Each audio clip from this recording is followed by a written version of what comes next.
What's going on, guys? This past weekend was the NAWCQ, and this event was supposed to be very special for a lot of people who enjoy H.A.T format, specifically because there was supposed to be an Attack of the Giant card event that was for H.A.T format, which was really big for the community, as this was the first time Konami had truly really recognized H.A.T format as a retro format and as a Time Wizard event.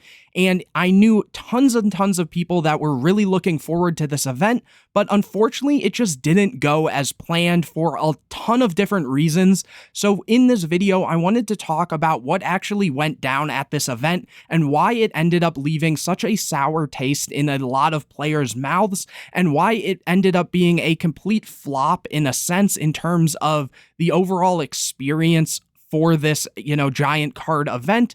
And yes, there was, a lot of players who were happy to just play in it, but at the same time, there were so many different things that occurred leading up to it that there was just, again, a lot of drama and a lot of problems that took place with this event. So anyways, I wanted to just talk about it, but in order for that to happen, let's go back to the start when they first announced this event.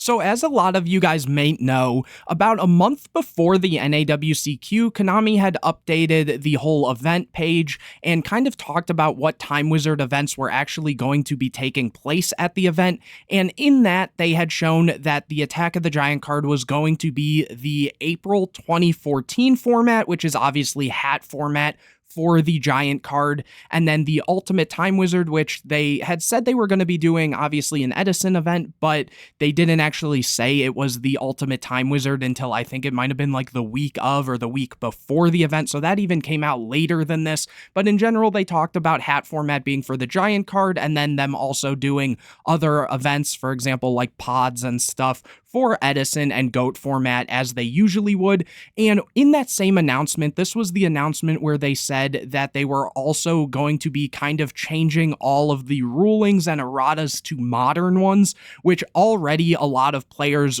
did not like that idea. They were keeping a couple things the same, for example, like the ban list and whatever rules for drawing. For example, if in your format they were drawing for turn, you still would in the field for that time period. But in general, a lot of people just overlook the idea that H.A.T format was getting a Giant card, and instead were more so looking at, those changes and kind of ruining Time Wizard formats. And myself included, I made a video talking about this, and overall, a lot of people just really did not like that they were doing these changes, and they got tons and tons of complaints about that. In that initial post, they also showed what card was going to be given to the winner of that event, which we obviously see on screen here is that giant H.A.T, a card that is super iconic in H.A.T format. And the reason I'm bringing this up is because this is actually also going to be part of this whole problem that occurred at the event. And in general, this will come up a bit later on. But the main thing to take away from this is the main thing that was going to be the prizing for this event was going to be this giant H.A.T. Now, fast forward just a couple days after they made that announcement, the whole community kind of rose up and made so many complaints that Konami actually went and made a revision to that rule of changing everything that was errataed and all of that so that it will stay true to its time period. And so as a result, a lot of players were, they were still upset at Konami already, but they were okay that they had gone back on it. I know that RBET had scheduled its own event in Indy as well to kind of combat what was going on at the time before they had made these changes. But the main thing to take away was people were then sort of happy again, especially if you were playing H.A.T format, that you would be able to go and actually play in the Giant card in the, truest form of H.A.T format. Now, fast forward to the day of the event, or I guess I should say technically the day before, but what was open to the public, so Friday. And I end up being one of the first people in the venue as the doors open. And in my mind, the first thing that is coming to my mind is head straight to the prize wall. I want to get the first picture of that H.A.T to show off in the different H.A.T format groups, as well as just have a picture for myself and, for future videos if I want to show it off or anything like that. Just because this was, I believe, the first time a giant H.A.T was actually given out at any sort of event. And so I was super hyped for it. So I walked down to where there's still, like, they had only put out like one or two of the medium-sized cards. And I'm talking with the person who is the head of the prize wall and stuff like that, where they keep all the different prizes you get from the side events and stuff of those sorts. And after a little while of them putting out all these cards, they just sit back down, they're still there, and I'm like, where's this H.A.T? And this is where the first problem actually comes up, is they never put it out. So I ask them, I say, hey, like, are you guys just waiting till the day of the event? Because obviously this was on Friday and the hat event wasn't until Sunday. And so sometimes they'll just wait until, you know, whatever day the event is, because they just want to show off what's being given away on that first day or that second day. And what they end up telling me is they actually weren't able to get the H.A.T because there was a problem with the warehouse. And as a result, they don't have it. So I asked them, okay, you guys are still doing the giant card and stuff, so what is going to be the card that's the prize for that? And they told me it is going to be this Pot of Greed, which, don't get me wrong, Pot of Greed is a very iconic card, but in terms of, you know, hat format relevance, it's not a card that's legal in hat format. And nothing is saying that these prizes have to be, you know, exactly symmetrical with the formats and stuff, but it was just very unfortunate because everyone was kind of expecting that copy of H.A.T, and they didn't make an announcement for that. They didn't say that the giant card was going to be switched or anything, and this is just the beginning of the problems that end up occurring. So when this all happened, I made a post online saying like, hey guys, they swapped it, and there was a whole bunch of controversy. Some people really liked the Pot of Greed, some people really had wished it was the H.A.T, and there was just this whole back and forth. And come the next day, so Saturday now, I go to the prize wall just to, you know, get some updates on some different things.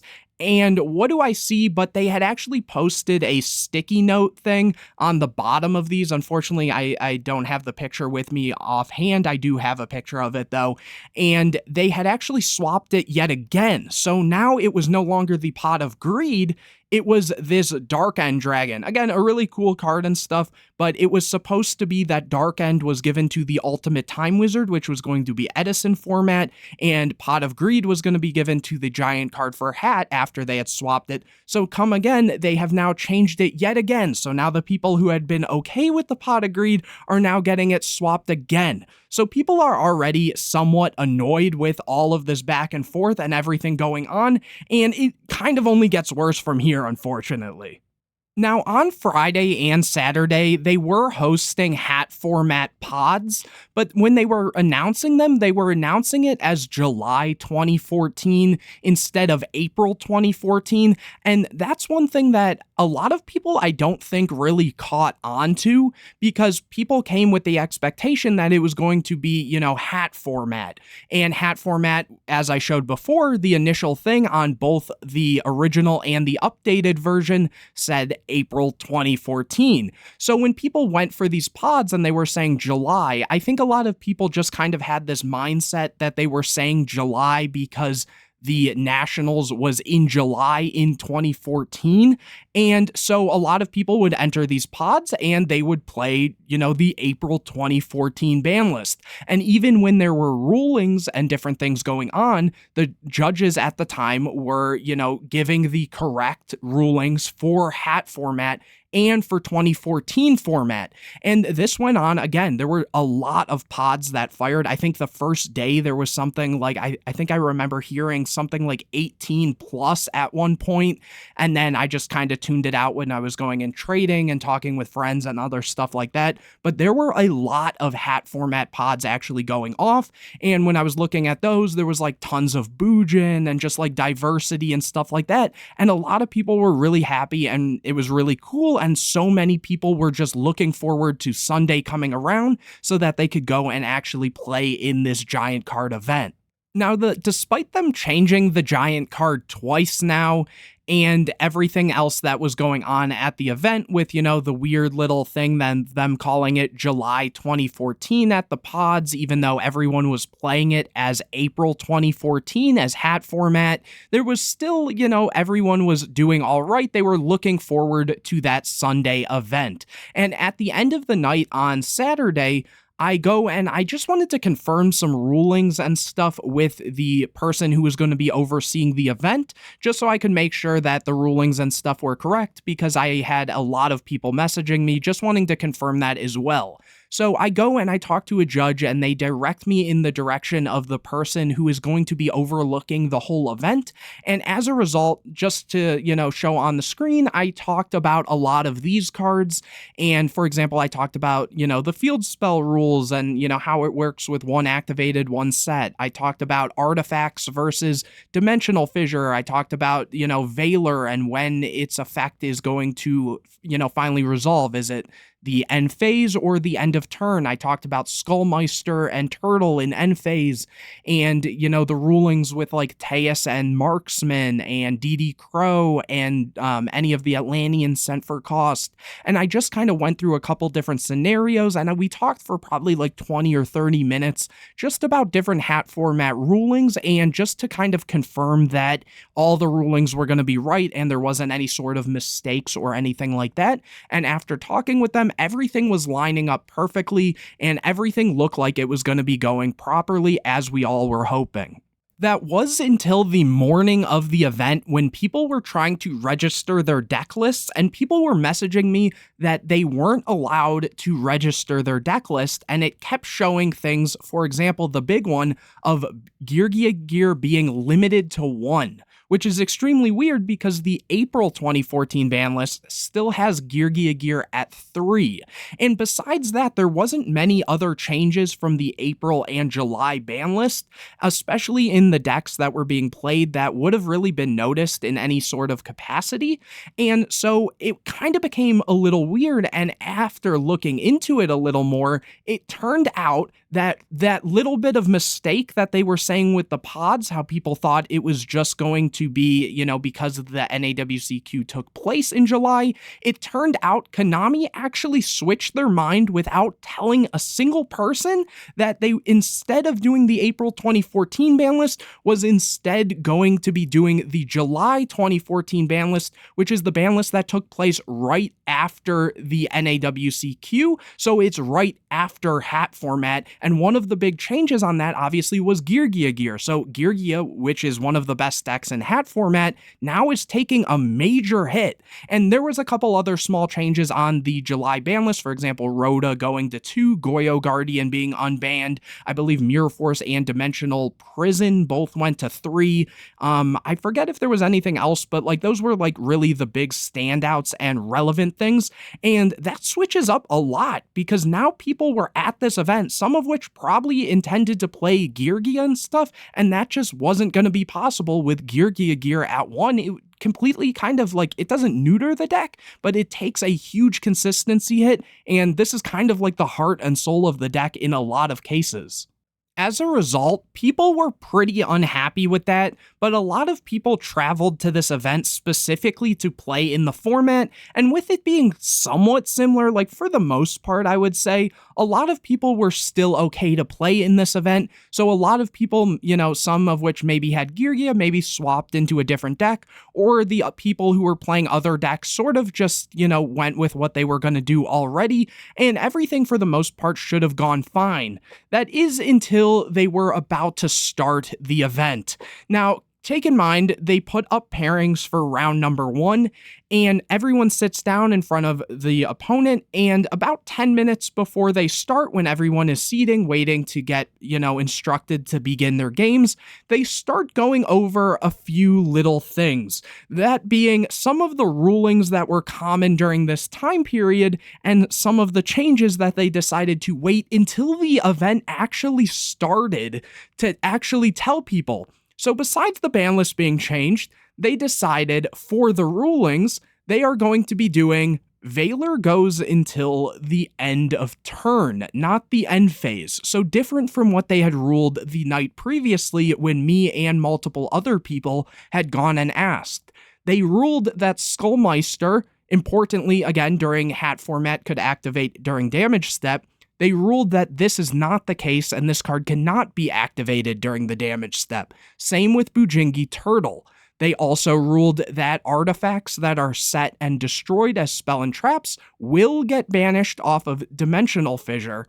And these are all very big changes, especially because people had already submitted their deck lists. So, if they were playing these cards for their intended purposes, they are now sort of dead cards. So people assumed, okay, that means we can swap them out or something because it was ruled differently the day before. And again, in those pods, they were running normal H.A.T format. So we've had multiple problems. But, people have sort of adapted, but now they're getting hit with things as the event is starting. As a result, many people asked, hey, can we swap these out?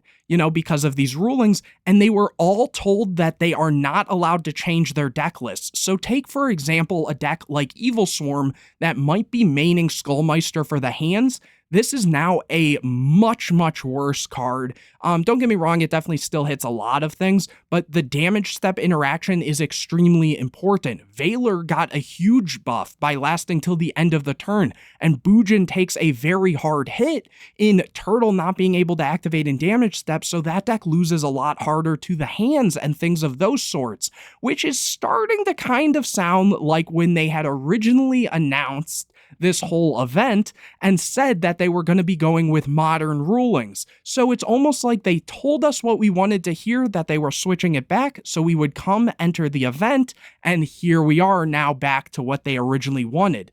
Oh, but that's not the end of where this ends. They hit us with, not only is it the July, ban list, not only is it some of these rulings are wrong, but they're actually going to be doing Master Rule 3.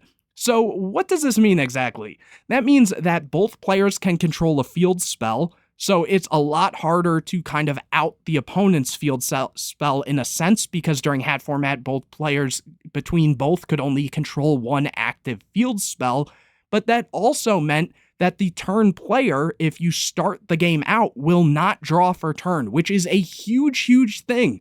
Because certain decks, they play in a way that they need that extra card. It means going second gives kind of an advantage in a sense for certain decks. And, a deck like Spellbook that sometimes really needs all its cards in its opener, or, some of even the trap-heavy decks that sometimes would prefer to have like a full amount of cards, doesn't really do as well, and even a card like Cardi feels a little less good when it's basically just breaking even in a sense if you're comparing it to when you would usually go and draw for turn, because after you would card, you would get rid of it and draw 2, and now you're at 6 cards, which is kind of defeating the purpose of it plussing. Sure, it's going to cycle through your deck, but it kind of takes a little bit of a buff, or a hit there, my apologies, like it becomes a little bit worse. That being said, the other thing was this starter deck right here, the Space Time Showdown starter deck, was also technically legal for this event. So it means that, in theory, you may have sat across from an opponent and they could have gone and pendulum summoned, which, feels a little weird in H.A.T format, given, that's not really how that works.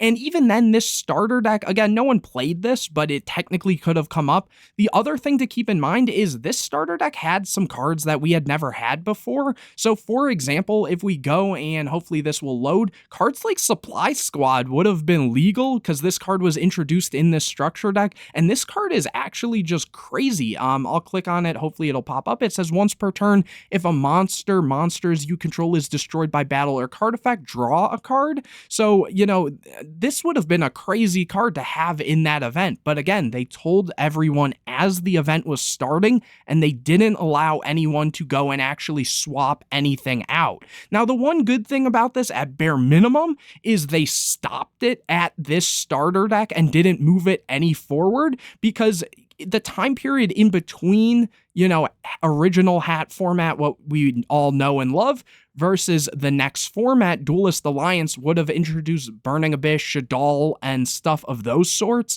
So at least they didn't have to deal with that sort of stuff in this event, but they just switched up so many different things that it wasn't even the same format anymore, and so many decks really took a hit, and there was just all these problems, first with the giant cards, then with the rulings, then with the master rules, and there was just everything for this event that was supposed to be so nice that everyone was looking forward to just ended up being a complete flop. Another thing that took place that I kind of wanted to mention as well is the judging for the event was actually very harsh as well too. I know that I believe it was top 16 or top 8, there was a player who activated Duality, and there was unfortunately a card that was upside down in their deck, so it got kind of shuffled upside down instead of upright forward, and as a result the judge was gonna give that person a game lost even though it was their first infraction in that event. Keep in mind this was single elimination, so that puts them one step closer to actually going and getting eliminated from this event. That person got it appealed, and the head judge of that appealed and said that they were ruling with the judge who originally said it and giving that player a game loss, which honestly, usually that would be something like a warning. So it's kind of crazy, again, for a first infraction, that they were just being so harsh on the players. And it's kind of funny because that player actually ended up winning that game, winning the next game, and then going on to the next round and eventually winning the whole event. So that's kind of hilarious that it almost could have ended right there for them. The other thing is, I'm not entirely sure of this one, but it just doesn't sound to me like that should be how this works, but they ruled it where a player activated Pot of Duality and chained Scapegoat, and that was allowed. The only reason I say this sounds a little weird is because Pot of Duality specifically, I guess, at least on this version, I'm not entirely sure if it says on the original, I don't remember off the top of my head, it says that you cannot special summon during the turn you activate this card. So they activated and chained Scapegoat, which obviously special summons. So that feels like it shouldn't be able to activate. If someone knows better than me, feel free to comment on that, because it's not like it says that Pot of Duality that when this card resolves, you can no longer special summon. It just says that the turn you activate it, you can't. So it seems weird that you'd even be allowed to go and try to activate that card there. So it just, everything with this event just felt super off right from the start, and as a result, a lot of people were just very unhappy about it. But anyways, guys, I just wanted to kind of talk about this. I might be forgetting one or two things that occurred. If I do, I'll make sure to leave it in the comment section if I remember, but that's the basis of what happened at this event and what kind of the craziness was all about and why people were so upset at it. But anyways, if you enjoyed this video, make sure to leave a like on it, comment any questions or videos you want to see in the future, subscribe to the channel, hit the bell to get notified anytime I put a new video out, share this video with your friends, and anyways, guys, I will see you in the next video.